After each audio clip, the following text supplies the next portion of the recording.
I know I want to be. I wanna be better. I don't wanna be better. So I'm letting go now.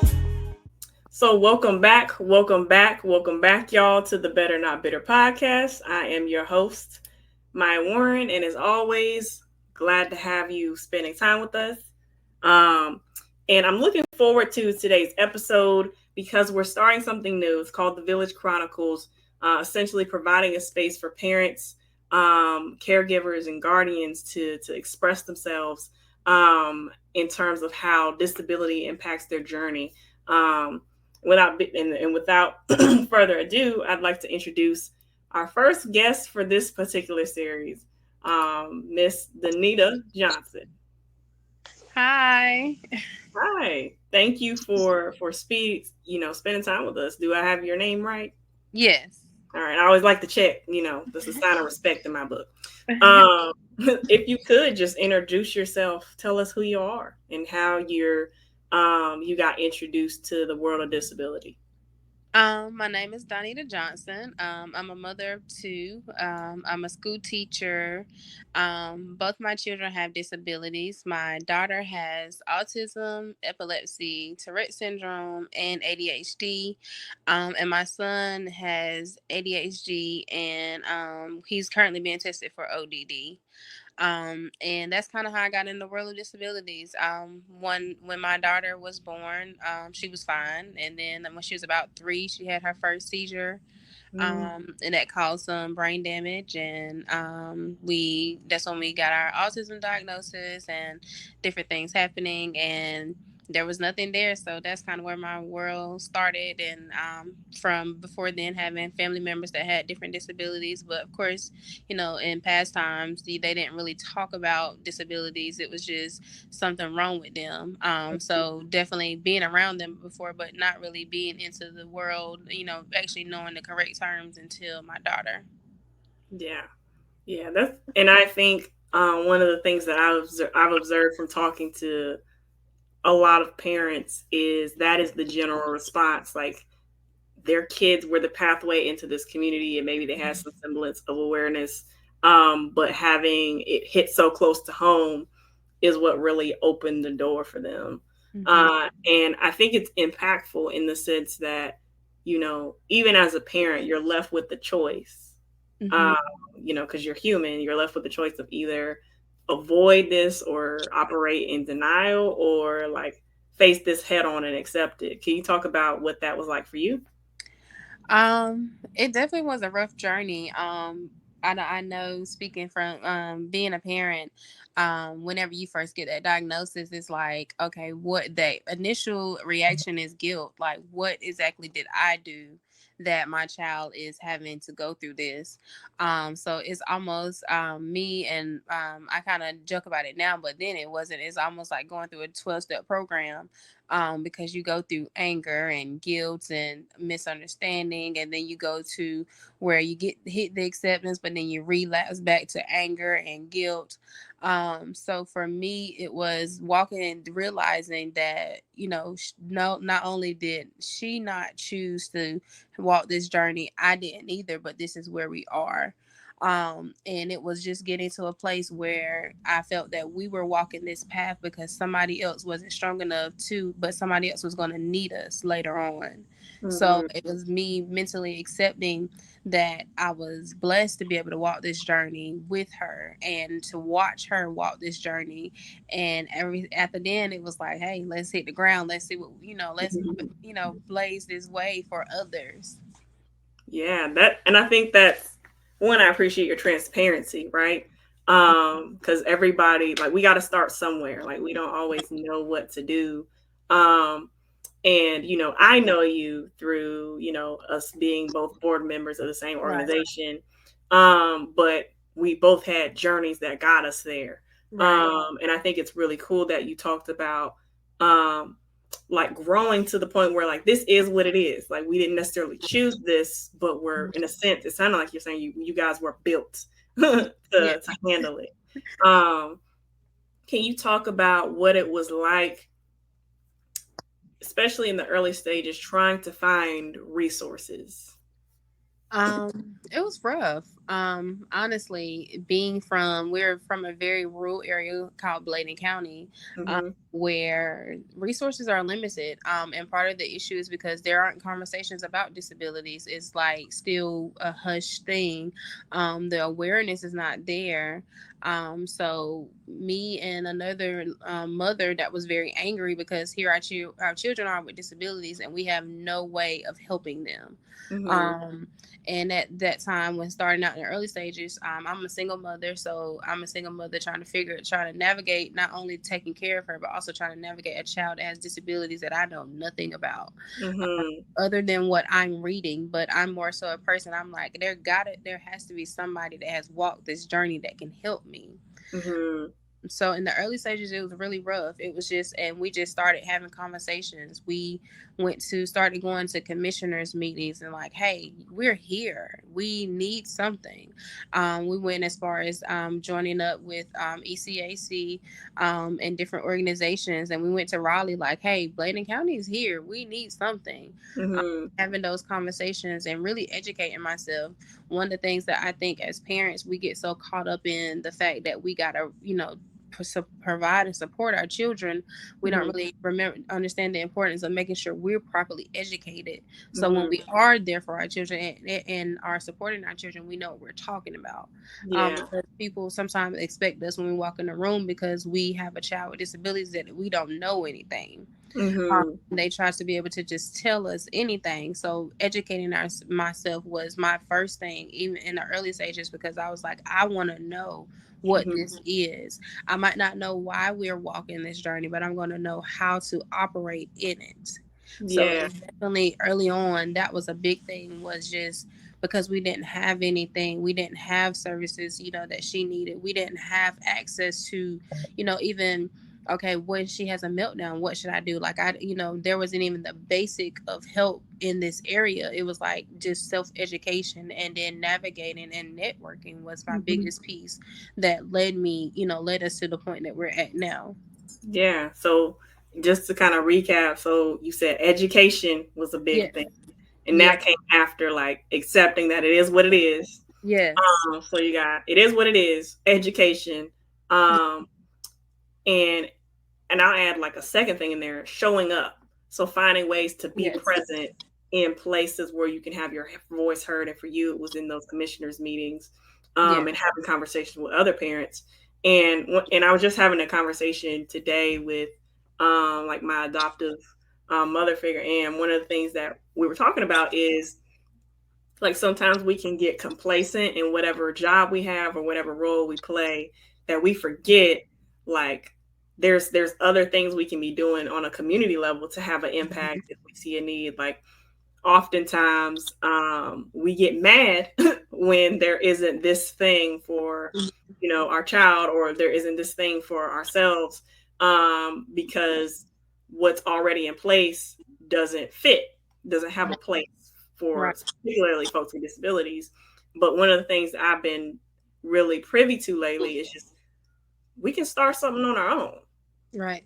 Like we don't have to wait for the folks that are already established to co-sign us. Like if we see a need, like finding ways to fill that need is so important in it. And it sounds like that's what you got an opportunity very early on to do. Mm-hmm. And you mentioned that you have two kids with Yes. disabilities. And it's very interesting because I was having a conversation with someone, and we were talking about, or I wasn't talking, I was more so listening.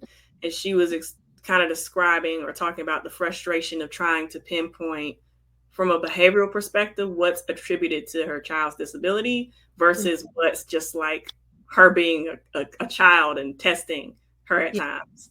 Yeah. How have you like navigated that? That part is definitely tricky. Because one of the things that I wanted to do early on is still identify that my child does have a disability by accepting it, but I also wanted to treat her as a child a regular child. Because one of my pet peeves is when people be like that different child or refer to people with disabilities as, they're not normal. And I'm like, why are they not normal? They have, why they're Yeah. not normal? They breathe, what I'm saying? They're just, they're them. Yeah. So I always want to make sure both of them, they know that they're my children. Like Mhm. and one of the things that people ask me, I get asked all the time, is like, how do you know when she's just being a normal child and she's having, and it's honestly just something you learn. It's like a Mhm. trial and error. I'm learning that whenever my daughter is having a moment, or when my daughter is just being a preteen, Mhm. and it's just realizing that, because one of the things, even though I said it, that I wanted her to treat her as a regular child, as sometimes as a parent, your heart still, when they hit some of those rough moments, it's still like, man, I just want to, you give a little more. And I know, they're spoiled. Both of them are. And I think any parent spoils their children, regardless of whether they have a disability or not. So I always have to kind of navigate that whenever, she's doing some things, because I'll be like, I don't know if this is her having a moment, or is this is really just her being a spoiled child. Yeah. And so we've kind of through her years, now that she's getting older, and we're doing more so of the self advocating and moving some into those pieces for Mhm. her. She started, saying, Mom, I'm having a day. Mhm. And then I know, then, we're kind of learning now what that means, and what it means to express her feelings, to acknowledge her feelings. It has helped. But when she was younger, it was more so she was just being spoiled a lot of the time. And then, because even with being spoiled, it was still learning when she was being spoiled, why was it so extra, or why Mhm. was it so much more on how she was acting out. Because of course, children that have autism, their sensory and stuff like that is so much more than what, sometimes what others deal with. So Yeah. sometimes her meltdowns and stuff, initially, of course, I thought people, old school people, was like, you need to beat that child, because Mhm. that is, she's acting out. And I, through educating myself, and I'm like, no, that's not what that is. She's not just acting out. Like, I mean, simply, it's going to the grocery store was an overload because of the environment. Yeah. So like I said, it was just like trial and error, still trial and error, because it's still some days I'd be like, I think this is preteen stuff going on. I don't know. So it's definitely a trial and error, and just the acceptance piece of it.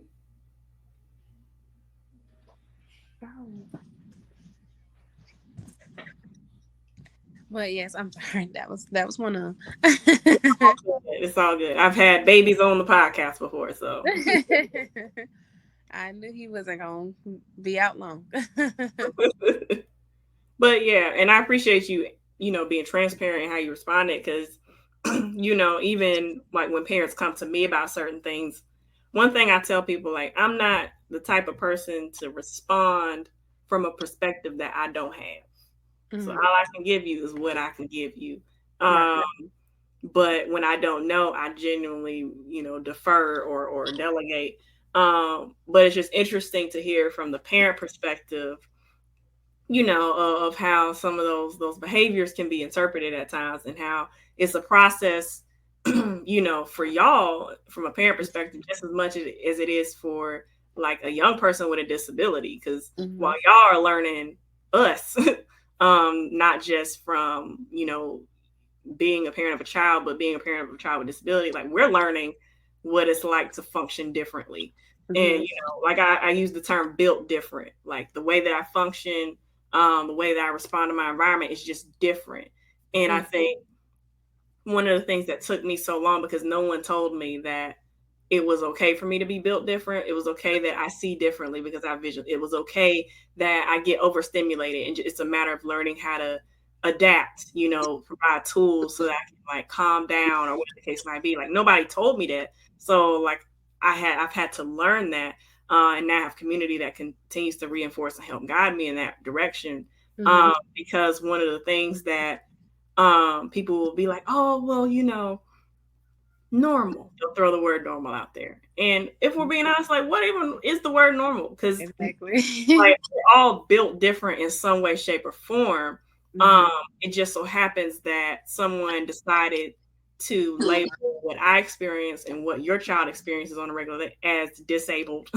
and, and you know, sometimes I get in semantics. I'm like, who gave you the right to say that I was disabled? You know, Exactly. and so I always even go as far as like, I might not maneuver like, you know, as people typically do in certain scenarios, but I'm just built different at the end of the day. And even as an advocate, like telling people, like, I'm just trying to put the human back in disability.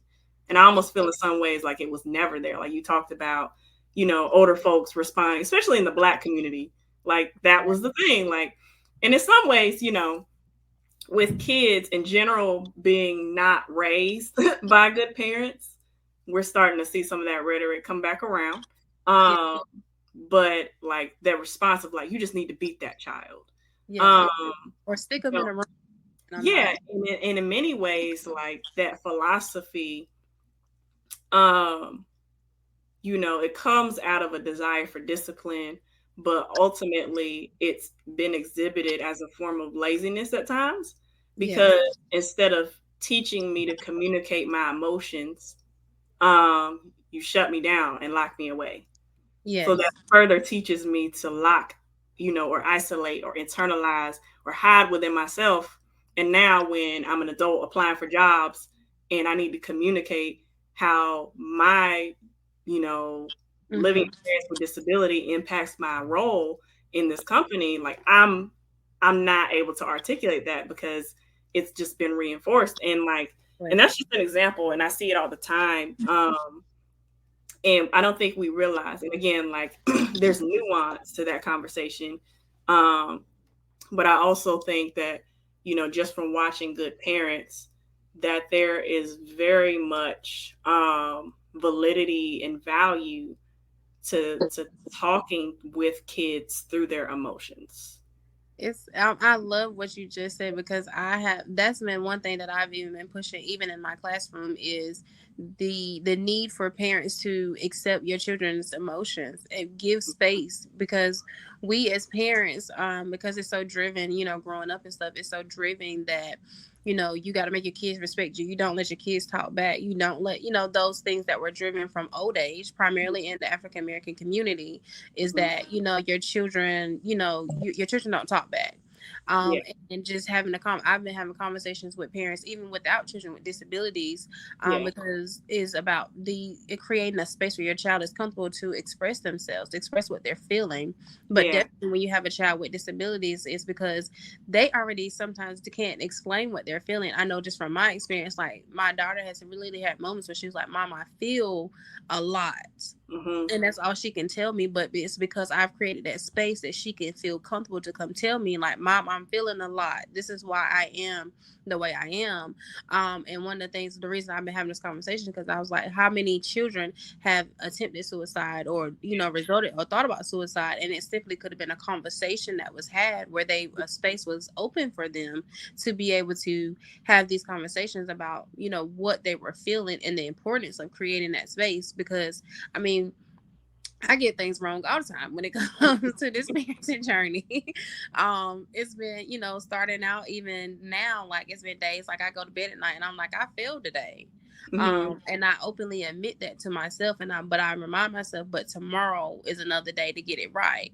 hmm, And it's just learning that if I'm be giving myself space to be open emotionally, I have to create that space for her as well. I can't say that I accept her, but not teach her how to accept herself, or yeah, allow her to see that I have accepted her. Or my son. My son is he's more so of accepting of, you know, he's like, I'm just, his thing is like, he's just energetic, like that's his thing, like that, how he relates to himself. But even as him being a 7-year old now, even teaching him now, like, you know, how to open that space and how to create that space, even when he's talking to his friends, you know, when you know you're having needing time when you're talking to your friends at school or anything and you need a moment, you know, let that be known, you know, just teaching them. Because like I said, one of the things that I'm finding even as a teacher, a lot of things, issues that are coming that children are having is simply hmm. because nobody's giving them a chance to have a voice. That part, that part. Right. And it's funny because we talk about in the disability space the whole concept of nothing about us or for us without us. Right. But I think, I'm in several spaces, whether it be like in the church space, and not a blanket statement of churches, but in certain church locations. And then you get into like nonprofits and you get into corporations.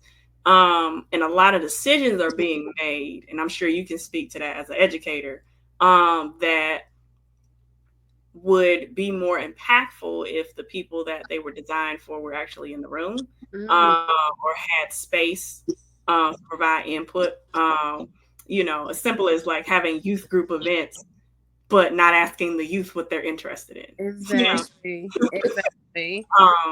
And even you mentioned being an educator. Could you were you an educator before you became a parent, or did that come after? Well, I was an educator before, but I was more so a private sector educator. Um, Okay. through my church ministry, we had a pre-K program that we had, and then once I had my children, I moved more into the public, more professional side of education. Yeah. Well, thank you for your service as a teacher. I'm sure it's not an easy job, but it sounds like you enjoy what you do. Yeah. Um, could you talk about how like your role as a teacher has informed your role as a parent? Um, in a lot of ways, it crosses over a lot of days because one of the things as an educator that a lot of children that I've come across are children with disabilities. Mhm. And it has literally taught me a lot of things and a lot of patience and things that I need at home. Um, Mm, when it comes to like I've come across children that may have had the same things as my children have, and because I'm an educator I had to maneuver it a certain way because of course I'm just the educator. mhm, And like at the end of the day when I'm self-reflecting I was like, you know what, I can do that at home and I might get the result that I'm looking for. um, mhm, so when it comes to, and then some things as a parent that I've seen that have worked with my children, I've taken them into my classroom, and I've been been blessed over the years to meet parents and help them and to start having those conversations of acceptance, and those empowering conversations where they know you're not on this journey alone. Um, mhm, and I've been able to even help some parents get on the role of how to get the things that their children need within school, outside of school, and it has, like I said, it has literally like intertwined since I've started. And I think that's one of the things that I love most about what I do because I'm getting to advocate as both most days because I'm getting to speak to parents as an educator, but also I take that educator hat off sometime and say, hey, I'm talking to you as a parent yeah. about what I've walked through, and being able to sit in rooms with parents that literally have bust into tears because it's like you understand. Um, Mhm. and those are such powerful conversations because it has been rewarding because I'm like, this is why we went through this. So Yeah. whenever I'm having that conversation with the parents, I'm like, man, like, and inside I was crying, and up and down because I'm like, it's been so long, and I'm like, I don't know why we're on this journey, but I know it's for a reason. Yeah. It's like every time I get to step in the room as an educator and I'm helping a parent, I'm like, this is why. This is why. Or even with her when she's had conversation with some of her friends that are, that are autistic, but their parents are not as accepting of it. And Mhm. she's like, Mom, I told them they're fine. They're just, we just do things a little different. Mhm. And it's so empowering. And I mean, that's one of the most rewarding parts of this journey as an educator is just, we're getting to help others. We're getting to, just being able to get that word out that, that being what people consider as different is not necessarily a negative thing. It doesn't have to be a hushed conversation. Yeah, yeah. Doesn't have to be on the low or Right. taboo. And that's the thing, like my podcast began with just like the notion of we need to have more conversations, Yes. because I think there's a lot of voices out there. A lot of them are loud and wrong.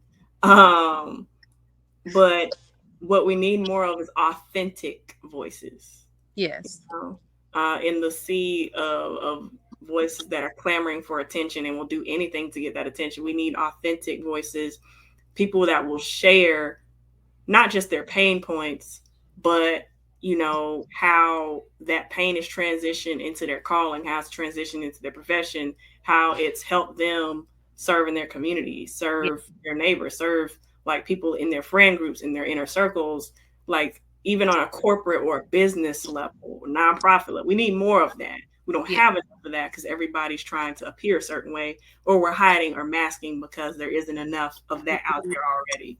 Exactly. Exactly. But I, yeah, yeah. so oh yeah. So I think I have like one or two more questions left. Okay. Because as you were talking about being an educator, it kind of sparked something. So we know, Mhm. like with the pandemic, a lot of stuff kind of really broke down worse than they already were broken. Mhm. Um, and so one, I guess, is a twofold question: have you had to adapt as a parent since then? And then have you had to adapt as an educator since then? Since the pandemic, as a parent, the biggest thing was the transition between the two. Mm-hmm. Because as a parent, of course, I was still an educator at the time. But was the there, there was no warning. It was just you going to school today, and then tomorrow you're not going to school, and we got to figure it out. And for her, for both my children, routine is a big part of big part of their life. Mm-hmm. So it was like, okay, I got to figure out a new routine that looks like their routine, and so we can still get through this.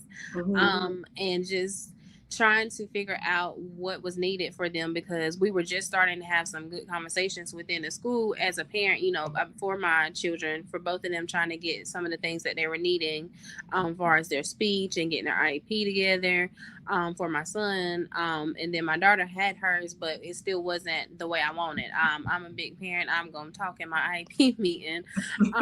So it was difficult. And it was a lot of nights. It was like, where, when it came to trying to be the parent that was teaching my child but also teaching someone else's children, it was a lot of nights, and I was like, whew. Because my daughter was like, I don't understand why I'm here. Why am I in? Why can't I go out? Mm-hmm. Because she was just becoming to a place where she was wanting to be more social, wanting to be more outgoing. And I'm telling you now, that's not what you can do. And trying to explain it to her, but have conversations with her about what was going on, but also not scare her in the process, Yeah. was the biggest piece of it. And for my son, it was more so just like, could he still go to McDonald's? Like, that was his biggest thing was, can I still get McDonald's? Um, but as a parent, just because she is a homebody already, it kind of helps some in the parenting area. It was just whenever she would go into like a sensory overload and she wanted to go out, because her thing is, when she goes too much in overload, she likes to go out in the public. Whereas, at first that wasn't an option, so it was finding other ways to navigate and to meet some of those sensory needs that she had within the home. Mm-hmm. While still trying to, again, not, create a panic for her as well, or for him. So it was just that part. As an educator, the biggest part since has been the needs of children that are coming into school now. um I teach first grade, so I'm getting 6-year-olds, well, actually, I got some 5-year-olds this year, because some of the local charter schools are taking children that are 4-year-olds into, younger. Mm-hmm. um, so the biggest thing is like the sensory needs of children now. As an educator, are so there it is so many. Um, so it's like everybody's coming, it's like, my child's autistic, my child, and it's like, just like, let's address some of those sensory things that the child is having. Um, Mm-hmm. it's like it went from people didn't want to have the conversation about autism and ADHD to now everybody like, am I, it's like a Mm-hmm. everybody wants it thing now. Self-diagnosed. And I'm like, and one of the things that I don't want to say it bothers me, but it kind of does, because whenever someone starts claiming that, and it's not that, it's only one more knock against us, because it's like, y'all don't know what you're talking about. Yeah. um so as an educator, is the main thing has been, because is just having conversations with parents about how to adapt to some of those sensory needs that their child is having. How to, your child has been on a computer or electronics for the last 2.5 years. Yeah. Now I'm telling them to pick up a pencil. Mm-hmm. They're learning the difference. Or now your child was at home in front of a computer learning or doing a packet in learning. Now they're sitting in the classroom learning. Yeah. Speaking to some of those different pieces of the changes that are the transitions that children are going through. And children are normally resilient, but they got to have been taught how to be resilient. Yeah. Some children don't just automatically adapt to having a resilience about them. Some children, you have to teach them how to adapt. Yeah. Has been one of the biggest challenges as an educator since the pandemic. Wow.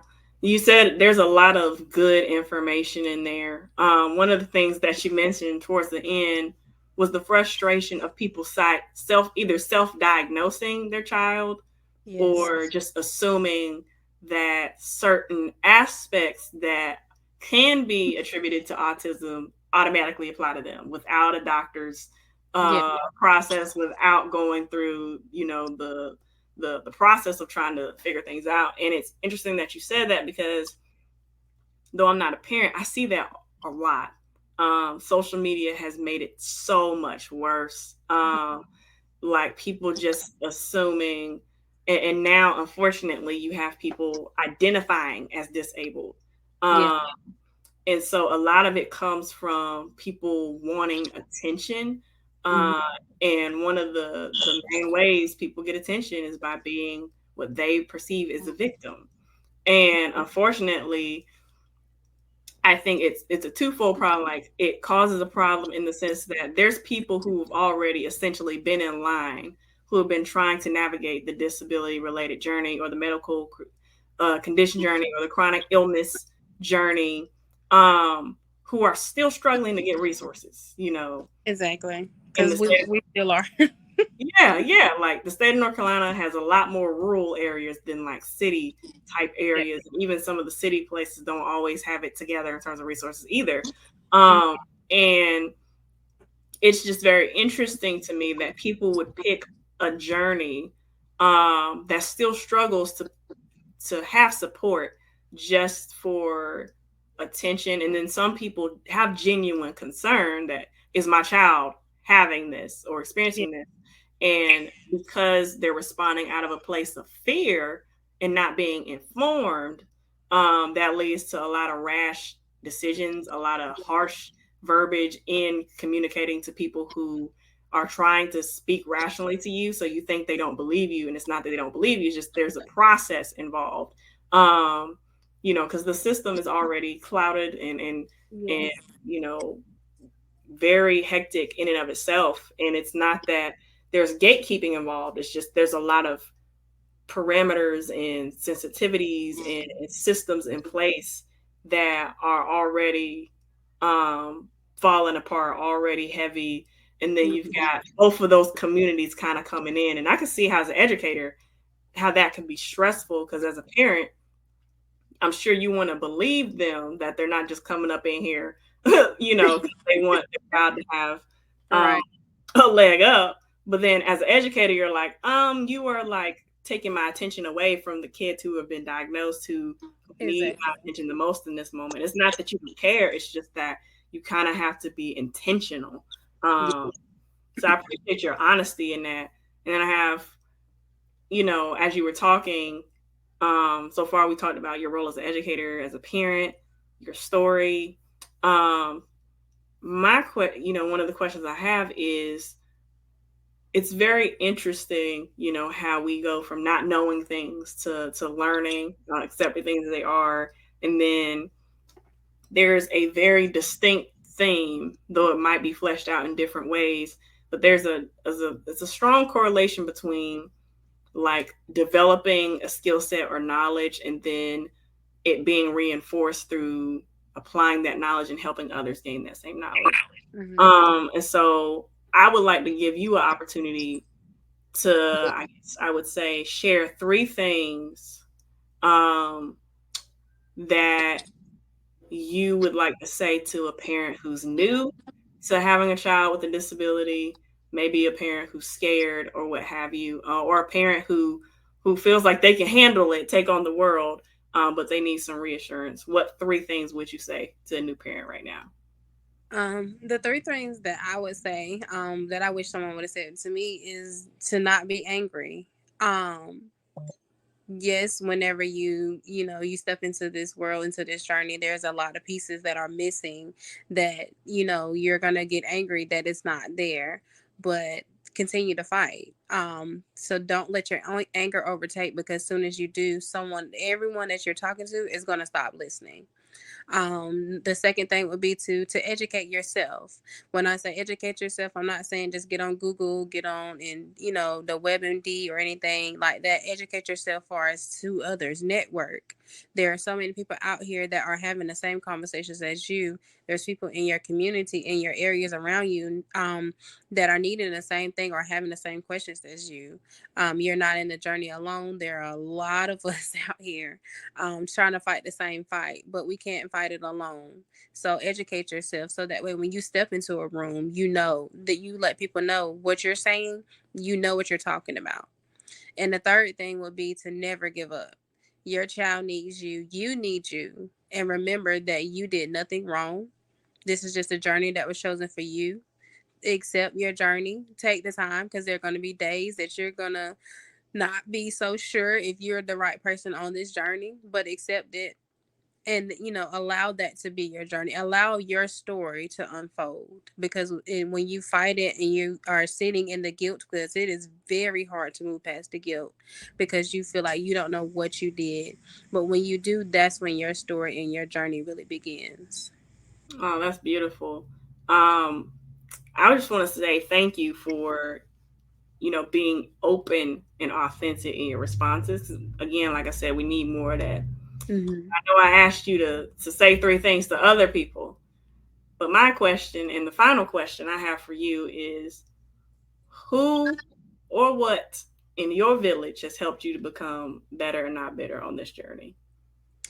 um my in my village, it has definitely been my mom and my sister has been my biggest pieces that have helped me on this journey, because on the days when I feel like I can take on the world, they right there behind me. On the days when I'm like, y'all, I ain't got it today. When I've sat in the room, watched her just have my daughter just have a seizure, and there's nothing I can do but watch it, and I'm like, y'all, I gotta have a minute. They're like, okay, you go have your moment.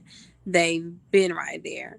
um and I mean, I think the biggest piece for me, that the biggest driving piece, which I mean, because I'm very authentic, and I'm very open and honest with my journey, is when my daughter's father decided to walk away because she was disabled.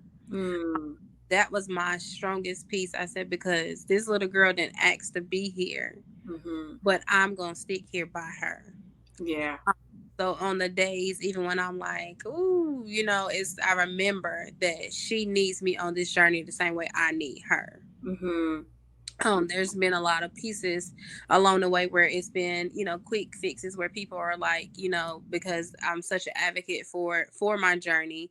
I've had a lot of people come across that are offering, like, wanting to go as far as like bringing up different, things against the state, about why we don't have this and that.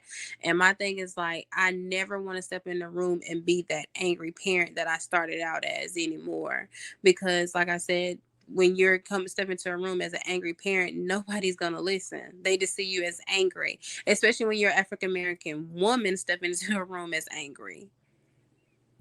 Yeah, yeah. And you shared a lot, and I just again want to thank you, because one of the things that I've noticed and I've tried to be more intentional with, especially in the last 6 months, is my faith is the foundation of everything I do.